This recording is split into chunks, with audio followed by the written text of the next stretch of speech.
ആദരണീയരായ വൈദിക ശ്രേഷ്ഠരെ, കർത്താവിനെ അനുഗ്രഹിക്കുക. ഓണക്കാലപ്പറ്റി ഈ വർഷവും ബഹുമാനപ്പെട്ട കോടതിയിൽ നിന്ന് നമുക്ക് പെരുന്നാൾ ആഘോഷിക്കുവാൻ അവസരം തന്നിരിക്കുകയാണ്.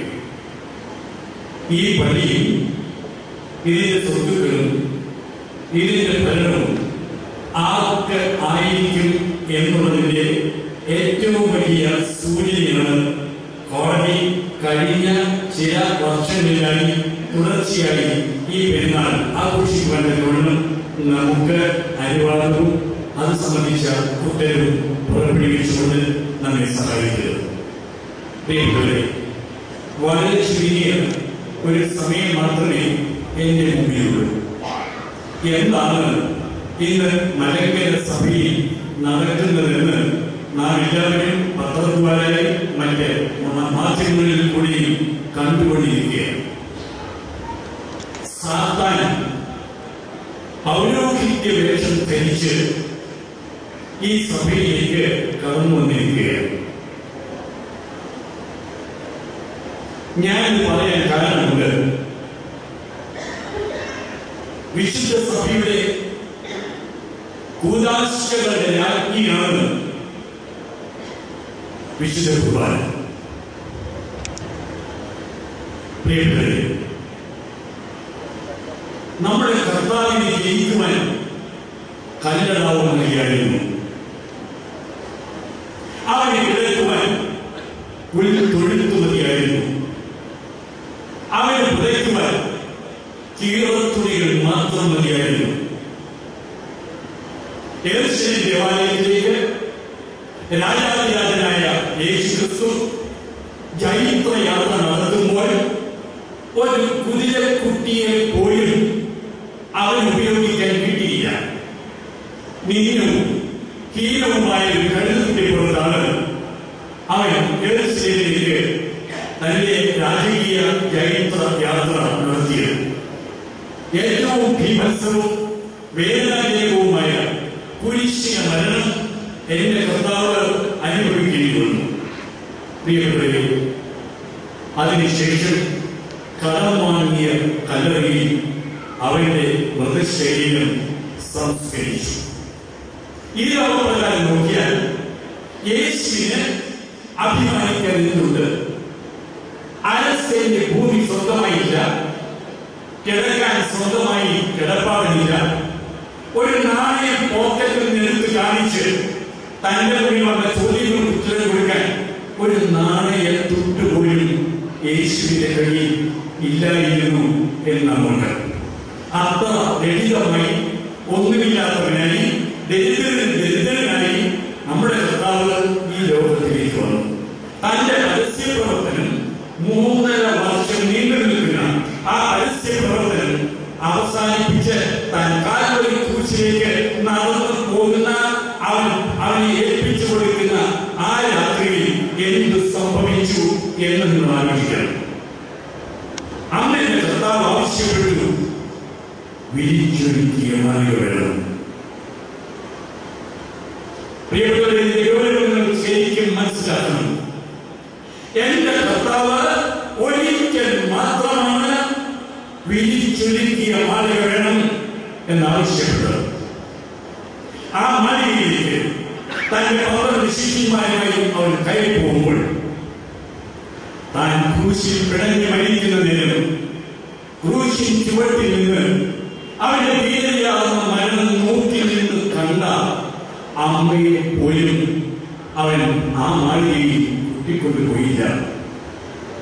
അവിടെ വെച്ച് അവൻ അപ്പമെടുത്ത് വാഴ്ത്തി മുറുക്കി തന്റെ ശിഷ്യന്മാർക്ക് കൊടുത്തിട്ട് പറഞ്ഞു, ഇത് എന്റെ ശരീരമാണ്. പാനപാത്രം എടുത്ത് വാഴ്ത്തി ശിഷ്യന്മാർക്ക് കൊടുത്തുകൊണ്ട് കർത്താവ് കൽപ്പിച്ചു, ഇത് എന്റെ പുതിയ നിയമ രക്തമാണ്. നിങ്ങൾ വാങ്ങി പാനം ചെയ്യും. എന്റെ ഓർമ്മയ്ക്കായി ഞാൻ വരുന്നതുവരെ നിങ്ങൾ ഇത് അനുഷ്ഠിക്കണം. ഇത് നിങ്ങൾ അനുഷ്ഠിക്കുമ്പോഴൊക്കെയും എന്റെ മരണത്തെ പ്രസ്താവിച്ചു. പ്രിയപ്പെട്ടവരെ, ഇത്ര മഹത്തരമായ 26 ശുശ്രൂഷയാണ് വിരിച്ചൊരുക്കിയ മാളികയിൽ കർത്താവ് സ്ഥാപിച്ച് ക്രമീകരിച്ച് നമുക്ക് തന്നിട്ട് നമ്മിൽ നിന്ന് സ്വർഗാരോഹണം ചെയ്തു പോയത്. അതുകൊണ്ടാണ് ദേവാലയങ്ങൾ അണിയിച്ചൊരുക്കുന്നത്. നമ്മുടെ പിതാക്കന്മാർ എത്ര പാവപ്പെട്ടവരാണെങ്കിലും തങ്ങളാവുന്ന വിധത്തിൽ ദേവാലയത്തെ അലങ്കരിക്കുന്നതിന്റെ കാരണം ആ വിരിച്ചൊരുക്കിയ മാളികയുടെ ഗൗരവവും പ്രാധാന്യവും അവർ അറിയുന്നതുകൊണ്ടാണ്. ഞാൻ പറഞ്ഞു, ഇന്ന് പൗരോഹിത്യം സാത്താന്റെ വേഷത്തിൽ കടന്നു വന്നിരിക്കുന്നുണ്ട്. വിശുദ്ധ കുർബാനയെ അവഹേളിക്കുക, കുർബാനയെ തരം താഴ്ത്തുക, അതുവഴി മനുഷ്യന്റെ വിശ്വാസത്തെ തകർക്കുക എന്നുള്ളത് സാത്താന്റെ അവന്റെ പദ്ധതിയിലെ ഒരു വലിയ പ്രോഗ്രാമാണ്. അതിനവൻ കണ്ടുപിടിച്ചിരിക്കുന്നത് ന്യായമായിട്ടോ അന്യായമായിട്ടോ രംഗത്ത് വന്നിരിക്കുന്ന പൗരോഹിത്യ മേധാവിത്വത്തെയാണ്.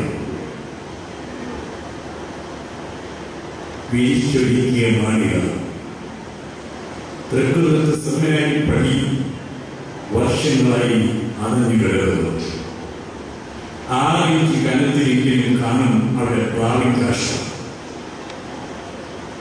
പുറമേ കൂടെ നടക്കുന്ന ചെരിപ്പിട്ട് വിശുദ്ധ മദ്ബഹയിൽ നിൽക്കുന്നു വൈദികരും മേൽപ്പെട്ടക്കാരും ശുശ്രൂഷക്കാരും. നിങ്ങൾ മീഡിയയിൽ ഈ കാഴ്ച കണ്ടതാണ്. രാത്രിയുടെ നിശബ്ദതയിൽ ഇരുളിന്റെ മറവിൽ കുത്തി തുറന്ന് പുറംവാതിലിൽ കൂടെ അകത്ത് കടക്കുന്ന അതിഭീകരനായ ഒരു കള്ളൻ. കർത്താവിന്റെ തിരിച്ചടി രക്തങ്ങൾ അവിടെ ആഘോഷിച്ച് കൊടുക്കത്തക്കവണ്ണം ഒരുങ്ങുകയാണ്. വിരിച്ചൊരുക്കിയ തൃക്കുന്നത്ത് സെമിനാരി പള്ളിയുടെ പ്രാവിൻ കാഷ്ടം കൊണ്ട് മലീസമമായിരിക്കുന്ന ദേവാലയങ്ങളുടെ അവിടെ ബലിയർപ്പിക്കാൻ കഴിയുന്നവൻ പുരോഹിതനാണോ? നിങ്ങൾ ശാന്തമായി ജീവിക്കും. എനിക്കതിൽ കൂടുതലൊന്നും പറയേണ്ടതില്ല. റോഡിന്റെ കവലകളിലും പള്ളിയുടെ നടയിലും പന്തല് കെട്ടി 5 അമ്പലപ്പറമ്പിൽ 101 നടത്തിക്കൊണ്ട് വിശുദ്ധ കുർബാനയെ അപഹസിക്കുന്ന ഈ സഭാനേതാവ് സാത്താന്റെ പിണയാളിയല്ലാതെ ഏജന്റ് അല്ലാതെ മറ്റെന്താണെന്ന് നിങ്ങൾ ശാന്തമായി ചിന്തിക്കും. ഇത് തുറന്നു പറയാതിരിക്കാൻ നിവൃത്തിയില്ല. വേദനയോടെയാണ് ഞാൻ പറയുന്നത്. ശവകുടീരത്തിന് മുകളിൽ കുർബാന അർപ്പിക്കുന്ന മേൽപ്പെട്ടക്കാരൻ സഭയുടെ മേലധ്യക്ഷൻ അഭിമാനിക്കുന്നത് കറുത്ത കുപ്പായത്തിനകത്ത് വിശുദ്ധ കുർബാനയ്ക്കുള്ള പൂജാപാത്രങ്ങൾ ഒളിച്ചു കടത്തുന്ന കടത്തുകാരൻ. ഞാൻ ഈ പ്രയോഗിച്ചതിൽ ഏത് വാക്കാണ് അനുയോജ്യമല്ലാത്തതെന്ന് നിങ്ങളുടെ മുഖത്തേക്ക് നോക്കി എനിക്ക് ചോദിക്കേണ്ട ആവശ്യമില്ല. നിങ്ങളുടെ എല്ലാവരുടെയും മുഖത്ത് ദുഃഖം തളം കെട്ടി നിൽക്കുകയാണ്. സഭയുടെ ഏറ്റവും വലിയ ഉദാശയം ഇത്ര അവഹേളിച്ചുകൊണ്ട് സത്യവിശ്വാസത്തിൽ നിന്ന് ജനങ്ങളെ പിന്തിരിപ്പിച്ച് കുർബാനയെ അവഹേളിക്കുന്ന ഒരു സമൂഹത്തിലേക്ക് ഈ മക്കളെ തള്ളിവിടുന്ന ആ പിതാവാണോ സത്യവിശ്വാസി എന്ന് ഒരു നിമിഷം നിങ്ങൾ ശാന്തമായി ആലോചിക്കണം.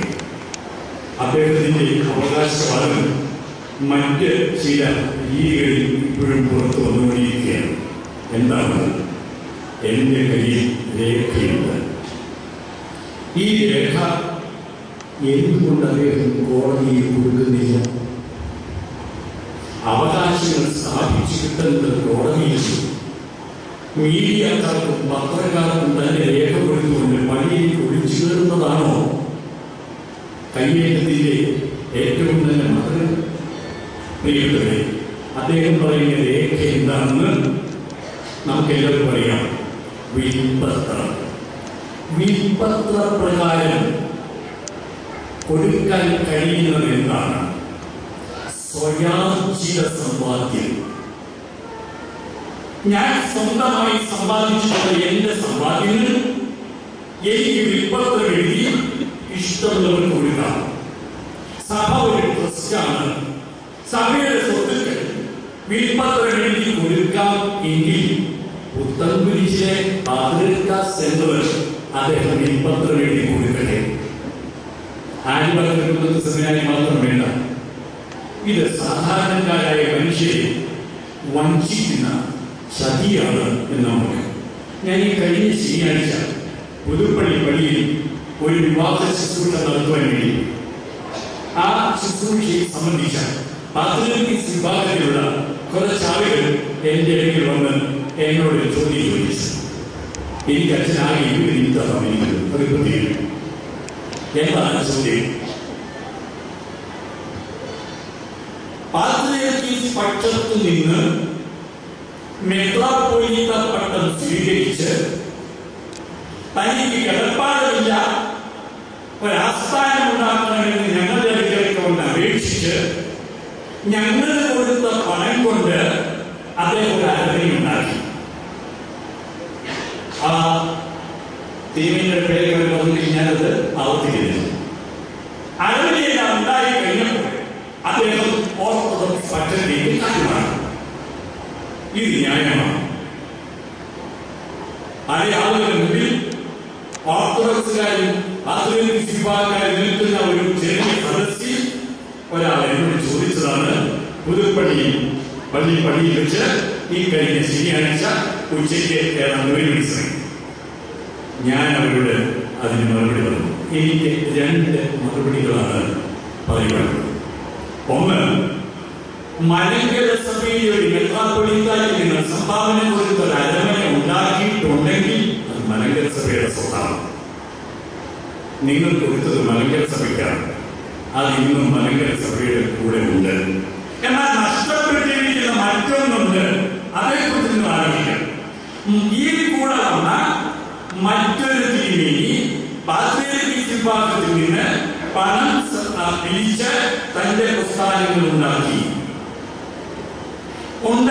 കുറെ കഴിഞ്ഞപ്പോൾ 4 തിരുമേനിമാരുടെ കൂടെ അദ്ദേഹവും ഓർത്തഡോക്സ് പക്ഷത്തോട് ചേർന്നു. ഓർത്തഡോക്സ് പക്ഷത്ത് വന്ന് തന്റെ അടുത്ത പ്രസ്ഥാനങ്ങൾക്ക് നിലവിലുള്ള പ്രസ്ഥാനങ്ങൾക്ക് കിട്ടാവുന്ന അത്രയും പണം പിരിച്ചു. കൈ കിട്ടിക്കഴിഞ്ഞപ്പോൾ അദ്ദേഹം തിരിച്ച് പാത്രിയർക്കീസിലേക്ക് തന്നെ പോയി. അദ്ദേഹം ചെയ്തതിന് വലിയ നിങ്ങൾക്ക് എന്ത് പറയാനുണ്ട്? ഉടനെ പറഞ്ഞു, ആ ചോദ്യം നിങ്ങൾ നിർത്തി. ഇവിടെ വന്നിട്ട് എനിക്ക് അങ്ങോട്ട് പോകുന്നില്ല. ഒന്ന്, മലങ്കര സഭയിൽ നിലനിൽക്കുന്നു. മറ്റത് കൊണ്ടുപോയി മലങ്കര സഭയുടെ ആളുകളുടെ കയ്യിൽ നിന്ന് കിട്ടിയത് കൊണ്ടുപോയി സ്വന്തം നിലയ്ക്ക് ഉപയോഗിക്കുകയാണ്. അടുത്ത ചോദ്യം വന്നു. 2 ചോദ്യങ്ങളാണ് ചോദിച്ചത്. കോലഞ്ചേരി ആശുപത്രി ആരുണ്ടാക്കിയതാണ്? ശ്രേഷ്ഠ ബാബ കഷ്ടപ്പെട്ടുണ്ടാക്കിയതാണ്. ഓ, അങ്ങനെയാണ് ഞാൻ സമ്മതിക്കുന്നത്. അപ്പോൾ ശനിയാഴ്ച ബഹുമാനപ്പെട്ടറിയാം. ഈ ശനിയാഴ്ച വെച്ച് കഴിഞ്ഞ് കോലഞ്ചേരി ആശുപത്രി ഗവൺമെന്റ് കൗൺസിൽ കൂടുന്നുണ്ടായിരുന്നു. ബഹുമാനപ്പെട്ട അച്ഛനെ വന്നിരുന്നു. ബലഹീന ഞാനിവിടെ എത്തിയുണ്ടായി. അതിൽ അദ്ദേഹം ഉണ്ടാക്കിയതാണെങ്കിൽ അതിന്റെ ഗവേണിംഗ് കൗൺസിലിലോ അതിന്റെ ജനറൽ ബോഡിയിലോ അദ്ദേഹവും വരും. കാരണം അദ്ദേഹത്തിന്റെ സംഭാവന അവിടെ കൊടുത്ത് സ്വീകരിച്ചിട്ടുണ്ടെങ്കിൽ നിശ്ചയമായും ശ്രേഷ്ഠ ബാബയ്ക്ക് അവിടെ വരാം. അദ്ദേഹത്തിന്റെ പേര് ഞങ്ങൾ ഇതിലൊന്നും കണ്ടിട്ടില്ല എന്ന് പറഞ്ഞ അതിന്റെ അർത്ഥം അദ്ദേഹം ഒന്നും അതിന് കൊടുത്തിട്ടില്ല. ബഹനാനച്ചൻ കൊടുത്തിട്ടുണ്ട്. അതുകൊണ്ട് പ്രിയപ്പെട്ട അച്ഛനോട് വന്നു, പ്രിയപ്പെട്ടവരെ, അദ്ദേഹം കൊടുത്തു എന്ന് പറയുന്ന സ്ഥാപനം ഏതാണ്? നമ്മളിതേക്കുറിച്ചൊന്നും ആലോചിക്കാറില്ല. Malankara Orthodox Syrian church medical mission hospital, അതാണ് ആശുപത്രിയുടെ പേര്. ഈ ആശുപത്രി ഓർത്തഡോക്സ് സഭയുടെ ആശുപത്രിയാണ്. ഓർത്തഡോക്സ് സഭയ്ക്ക് വേണ്ടി ഉണ്ടാക്കിയ ആശുപത്രിയാണ്. അങ്ങനെയെങ്കിൽ ഈ ശ്രേഷ്ഠ ബാബ ആർക്ക് വേണ്ടി പ്രവർത്തിച്ചു? ഓർത്തഡോക്സ് സഭയ്ക്ക് വേണ്ടി പ്രവർത്തിച്ചു. ആ സഭയിൽ നിന്ന് വിട്ട് അദ്ദേഹം ഇപ്പോൾ യാക്കോബ എന്ന് പറയുന്ന മറ്റൊരു സൊസൈറ്റി ഉണ്ടാക്കിയിരിക്കുകയാണ്. അദ്ദേഹത്തിന് എന്ത് അവകാശമുണ്ടവിടെ? നിങ്ങൾ അറിയണം, ഇപ്പോഴത്തെ ശ്രേഷ്ഠ ബാവായെ, അതായത് കാതോലിക്ക ബാവായെ ശ്രേഷ്ഠ ബാവ എന്നേ വിളിക്കൂ, പരിശുദ്ധ കാതോലിക്ക എന്ന് വിളിക്കില്ല. ശ്രേഷ്ഠ ബാവ എന്ന് അദ്ദേഹത്തെ എല്ലാവരും വിളിക്കുമെങ്കിലും തിരുമേനി ക്ഷമിക്കണം, എനിക്ക് നികൃഷ്ട ബാവ എന്ന് വിളിക്കാനാണ് ഇഷ്ടം. കാരണം ഇത്ര നികൃഷ്ടമായ പ്രവൃത്തി ചെയ്യുന്നവരെ അങ്ങനെയല്ലാതെ മറ്റെന്ത് സംബോധന ചെയ്യും? പ്രിയപ്പെട്ടവരെ, ഇദ്ദേഹം അവിടെ ചാപ്ലൈനായിട്ടിരുന്ന് ആശുപത്രിയുടെ ശമ്പളം പറ്റി കുറെ നാൾ അവിടെ ജോലി ചെയ്തതിന്റെ പേരിൽ ആശുപത്രി ഉണ്ടാക്കിയവനാണെന്ന് പാവപ്പെട്ട ആളുകളെ തെറ്റിദ്ധരിപ്പിക്കുകയാണ്. ആ ആശുപത്രിക്ക് കല്ലിട്ടത് 1964 യാക്കോബ് തൃതീയൻ പാത്രിയർക്കീസ് ബാവ ഔഗൻ തിരുമേനിയെ കാതോലിക്ക സ്ഥാനത്തേക്ക് ഉയർത്തുവാൻ മലങ്കരയിൽ വന്നപ്പോഴാണ് എന്ന കാര്യം നിങ്ങൾ ഓർക്കണം. അന്ന് അദ്ദേഹം ഇട്ട കല്ല് മെഡിക്കൽ മിഷൻ ആശുപത്രിയിൽ ഇന്നും ആ മാർബിൾ സ്റ്റോൺ കയറി ചെല്ലുന്ന സ്ഥലത്തിരിക്കുന്നത് നിങ്ങൾക്ക് കാണാം. ഈ മൈക്കിന്റെ ശബ്ദം കേൾക്കുന്നിടത്ത് പാത്രിയർക്കീസ് കക്ഷയിലെ സഹോദരങ്ങൾ ഉണ്ടെങ്കിൽ കോലഞ്ചേരി വരെ ഒന്ന് പോകണം, ആ കല്ലൊന്ന് നോക്കണം. അത് ഇടയനാഴ്ചൻ പറയുന്നത് പോലെയാണോ എന്ന് ശ്രദ്ധിക്കണം. ആ ആശുപത്രി സ്ഥാപിച്ചിരിക്കുന്നത് ബസേലിയോസ് ഗീവർഗീസ് ദ്വിതീയൻ ബാവായുടെ പാവന സ്മരണയ്ക്കാണ്. ആ ബാവാ തിരുമേനിയാണ് 1958 പാത്രിയർക്കീസ് ബാവ കേസ് തോറ്റതിനെ തുടർന്ന് സ്വീകരിച്ചത്. കല്ലാശ്ശേരി ബാവ, കുറിച്ചിക്കാരൻ, വൃദ്ധൻ കുന്നൂസ് എന്ന് വിളിച്ച് അപഹസിച്ച ബാവായെ കോതമംഗലം തൊട്ട് കുറുപ്പമ്പടി വഴി സ്വീകരിച്ച് ആലുവ തൃക്കുന്നത്ത് സെമിനാരിയിൽ കൊണ്ടുപോകേണ്ടി വന്ന ഗതികേട് നിങ്ങൾ ശരിയായിട്ട് ഓർക്കണം. 1958 സഭായോജിപ്പിന് ശേഷം ഈ വൃദ്ധൻ കുന്നൂസിനെ സ്വീകരിച്ചു കൊണ്ടുപോയി ബലഹീനായി ഞാനും ആ സ്വീകരണ സമ്മേളനത്തിൽ പങ്കുകൊണ്ടു. എന്റെ കണ്ണുകൾ കണ്ടു, എന്റെ ചെവി കേട്ടു. പ്രിയപ്പെട്ടവരെ, പട്ടം കൊടുക്കുമ്പോൾ ഒരു പ്രതിജ്ഞ ചെയ്യിക്കുമായിരുന്നു. നിങ്ങൾ കേട്ടിട്ടുണ്ടോ? അഭിമന്യ സേവേറിയോസ് തിരുമേനി ഇത് കേട്ടിട്ടുണ്ടോ എന്ന് എനിക്ക് അറിഞ്ഞുകൂടാ. വാകത്താനങ്കാരൻ ബസേലിയോസ് എന്ന് വിളിക്കുന്ന വൃദ്ധനായ പുന്നൂസിനെ ബാവാ തിരുമേനി വിളിക്കുന്ന പേരാണ്. വാകത്താനങ്കാരൻ ബസേലിയോസ് എന്ന് വിളിക്കുന്ന വൃദ്ധനായ പുന്നൂസിനെ നാം ഉപേക്ഷിക്കണം, നീയും ഉപേക്ഷിക്കണം.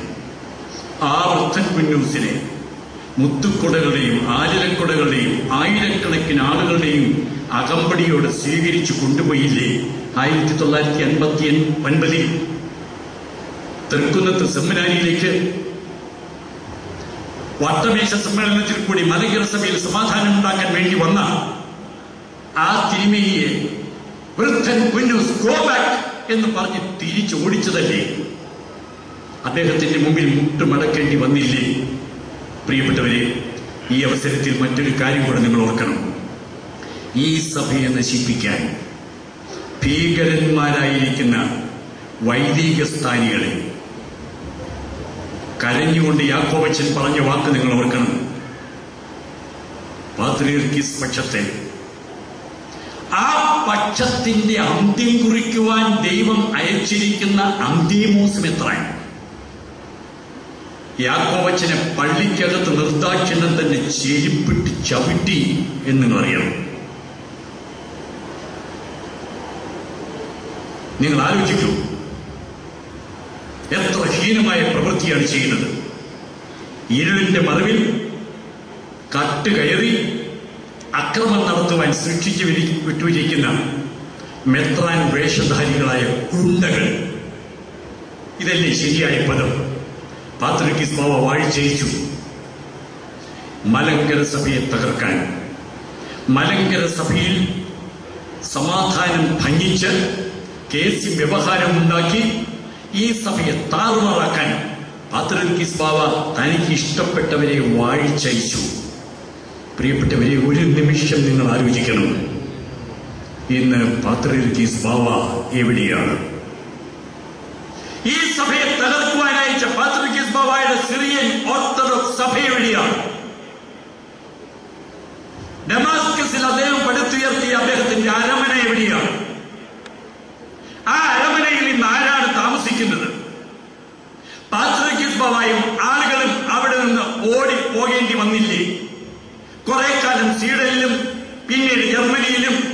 ഇപ്പോൾ ഒരുപക്ഷെ ലെബാനോനിലോ എവിടെയോ അദ്ദേഹം ഉണ്ടെന്ന് കേൾക്കുന്ന അതിഭീകരമായിരിക്കുന്ന ശോചനീയമായിരിക്കുന്ന ഒരവസ്ഥയിലേക്ക് ആ സഭയെ കൊണ്ട് എത്തിക്കുവാൻ ഇടയായത് ദൈവത്തിന്റെ ശിക്ഷയല്ലാതെ മറ്റെന്താണ് എന്ന് നിങ്ങൾ ആലോചിക്കണം. ഇത് തുറന്നു പറയുവാൻ എനിക്ക് വിഷമമുണ്ട്. കാരണം നാം ആദരിക്കുന്ന സഹോദരി സഭ, അന്ത്യോക്യൻ സഭയ്ക്ക് ഇങ്ങനെ ഒരു പ്രയാസം വന്നതിൽ വേദനിക്കേണ്ടതാണ്. പക്ഷേ കുറെ കാലമെല്ലാം ദൈവം ക്ഷമിക്കും. വളരെ കാലം ദൈവത്തിനും സഹിക്കാനാവില്ല. ഞാൻ തിരുവചനത്തിനൊരു വാചകം നിങ്ങളെ ഈ അവസരത്തിൽ ഓർപ്പിക്കട്ടെ. ദൈവത്തിന്റെ സഭയെ നശിപ്പിക്കുന്നവൻ, ദൈവത്തിന്റെ സഭയെ, ദൈവത്തിന്റെ മന്ദിരത്തെ നശിപ്പിക്കുന്നവൻ തന്നെത്താൻ നശിക്കും. നമ്മളാരും കോടതിയിൽ പോയിട്ടല്ല പാത്രിക്കീസ് ബാവായ്ക്ക് ഇങ്ങനൊരു ദുർഗതി വന്നത് എന്ന് നാം ഓർക്കണം. പ്രിയപ്പെട്ടവരെ, ഞാൻ ഒന്ന് രണ്ട് കാര്യങ്ങൾ കൂടെ ബഹുമാനപ്പെട്ട അച്ഛന്റെ അനുവാദത്തോടെ പറയുകയാണ്. എനിക്ക് 8:45 വരെ സമയം തന്നിട്ടുണ്ട്. ഞാനിവിടെ ഒരു പുസ്തകം കൊണ്ടുവന്നിട്ടുണ്ട്. അത്യാവശ്യം പുസ്തകം ഞാൻ കുറെ കൊണ്ടുവന്നിട്ടുണ്ട്, പക്ഷെ സമയമില്ല. ഈ പുസ്തകം എഴുതിയിരിക്കുന്നത് ഡോക്ടർ A.V. സക്കറിയ എന്ന ഒരു മാന്യദേഹമാണ്. ഈ പുസ്തകത്തിന് ആശിഷ്യ കൽപ്പന, അനുഗ്രഹ കൽപ്പന കൊടുത്തിരിക്കുന്നത് പരിശുദ്ധ സക്ക പ്രഥമൻ പാത്രീർക്കീസ് ബാവയാണ്. അതുകൂടാതെ അതിന്റെ അടുത്ത പേജിൽ ഈ ശ്രേഷ്ഠ ബാവായുടെ, ആദ്യത്തെ പേര് ഞാൻ ഓർപ്പിക്കുന്നില്ല, അദ്ദേഹത്തിന്റെയും കൽപ്പനയുണ്ട്. പിന്നെ അങ്ങോട്ട് ആ പാത്രീർക്കീസ് വിഭാഗത്തിലെ എല്ലാ മാന്യന്മാരുടെയും അനുവാദ ആശീർവാദ കൽപ്പനകളുണ്ട്. ഈ പുസ്തകത്തിൽ പറയുന്ന ഒരു കാര്യം ഇനി അംഗീകരിക്കില്ല എന്ന് പറയാൻ ആർക്കെങ്കിലും കഴിയും? പാത്രീർക്കീസ് ബാവായും ശ്രേഷ്ഠ ബാവായും എല്ലാം അവതരണ അനുമതി കൊടുത്ത് അവരുടെ ആശീർവാദത്തോടെ അച്ചടിച്ചു വിട്ടിരിക്കുന്ന ഈ പുസ്തകം ഇനിയും അംഗീകരിക്കുകയില്ല എന്ന് പറയുവാൻ അവർക്ക് ഒരിക്കലും കഴിയുകയില്ല. ഈ പുസ്തകത്തിലെ 187-ാമത്തെ പേജിൽ നിന്നാണ് ഞാൻ വായിക്കുവാൻ ആഗ്രഹിക്കുന്നത്. ഇതാ അതിനു മുമ്പുള്ള 2 പേരുടെ ചരിത്രത്തെക്കുറിച്ചും ഞാൻ ഇവിടെ വായിക്കട്ടെ. ഈ പുസ്തകത്തിൽ പറഞ്ഞിട്ടുണ്ട്, ഇവിടെ ആദ്യമായി എഴുന്നള്ളിയ പാത്രീർക്കീസ് പത്രോസ് മൂന്നാമൻ പാത്രീർക്കീസ് ബാവയാണ്. അദ്ദേഹമാണ് ഉളന്തുരുത്തി സുന്നതദോസ് വിളിച്ചു കൂട്ടിയത്. പത്രോസ് മൂന്നാമൻ 1894 കാലം ചെയ്ത് കുർക്കുമ ദേറായിൽ അടക്കപ്പെട്ടു. പരീക്ഷിച്ച ഒന്ന് വരൂ, എന്നെ ഒന്ന് സഹായിക്കാം. ഇടയനാച്ചൻ പറഞ്ഞ ചിലപ്പോൾ ആളുകൾക്ക് സംശയം തോന്നും. ഞാൻ ഈ കഥാപ്രസംഗം പറഞ്ഞപ്പോൾ ഒത്തിരി നുണയാണ് പറഞ്ഞിട്ടുണ്ട്. അതുകൊണ്ട് അങ്ങനെ വല്ലതാണോ തട്ടിവിടുന്നത് എന്നൊരു സംശയമുണ്ടെങ്കിൽ സത്യസന്ധനായ വർഗീസച്ചൻ വായിച്ചാൽ പിന്നെ കുഴപ്പമില്ല. അതുകൊണ്ട് വർഗീസച്ചൻ ഈ വാര്യം ഒന്ന് വായിക്കണം. ഇവിടെ വന്ന പത്രോസ് മൂന്നാമൻ പാത്രീർക്കീസ് ബാവയെ എവിടെ കബറടക്കി എന്ന് ഈ പുസ്തകത്തിൽ എഴുതിയിട്ടുണ്ട്. ഇപ്പോഴും കണ്ണാടിയൊക്കെ വേണം. കൊച്ചു കൊച്ചനാന്നാ ഞാൻ വിചാരിച്ചത്. 1877 മാർച്ച് മാസം 16 മലങ്കരയിൽ നിന്ന് ബാവായും തിരുസംഘവും മടങ്ങിപ്പോയി. 1894 ഈ പിതാവ് കാലം ചെയ്യുകയും, അതായത് പത്രോസ് മൂന്നാമൻ ബാവ കാലം ചെയ്തു, കുർക്കുമ ദേറായിൽ കബറടക്കപ്പെടുകയും ചെയ്തു. ഇനി അടുത്തതായി പറയുന്നത് അബ്ദുള്ള എന്ന പേരുള്ള പാത്രീർക്കീസ് ബാവയെ കുറിച്ചാണ്. ഇവിടെ വട്ടശ്ശേരി തിരുമേനിയെ മുടക്കി ഇവിടെ ബദൽ സംവിധാനം ഉണ്ടാക്കിയ ആളാണ് അബ്ദുള്ള പാത്രീർക്കീസ് ബാവ.